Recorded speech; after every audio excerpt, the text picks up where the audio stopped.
আছে তেলাকুচু পাতা, এটা কি জানি, হ্যাঁ তেলাকুচু পাতা বড়া বানানো হবে।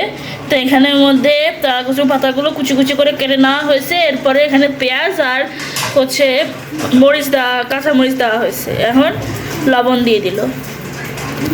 এরপরে কি দিবা? চালের গুঁড়ি। চালের গুঁড়ি দিয়ে দিল কয় চামচের মতো বাবা? 1 চামচ, টেবিল চামচের 1 চামচ। 1 চামচের মতো বেসন, তারপরে একটা ডিম, জিরা, এগুলি ভালো করে মিক্সড করে নেবে। এরপরে একটা হাঁড়িতে তেল দিয়ে এখানে বড় শেপ দিয়ে তারপরে এখানের মধ্যে আমরা ছেড়ে দিচ্ছি। এভাবে করে শেপ করে নিয়ে করে ছেড়ে দিচ্ছি। এখানে এগুলি ভাজতে থাকবো ততক্ষণ না পর্যন্ত 2 সাইডে সুন্দরভাবে গোল্ডেন ব্রাউন কালার এবং মচমচে না হয়ে যায় পর্যন্ত উল্টানো হয়েছে।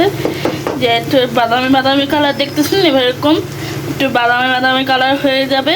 আর একটু হয়ে গিয়ে গেলে তারপর আমরা এটা উঠায় আপনারা দেখাচ্ছি। এই যে দেখেন বড়াগুলো হয়ে গেছে, কি সুন্দর ক্রিস্পি হয়েছে, মচমচে হয়েছে। আর ভেতরটা দেখেন কি সুন্দর হয়েছে। এরকম ভিডিও এবং রেসিপি যদি আপনারা পেতে চান তাহলে আমাদের ফেসবুক পেজ জুলিয়ানাস ব্লগে গিয়ে ফলোয়ার হয়ে যাবেন এবং আমাদের ইউটিউব চ্যানেল জুলিয়ানাস ব্লগে গিয়ে সাবস্ক্রাইবার হয়ে যাবেন।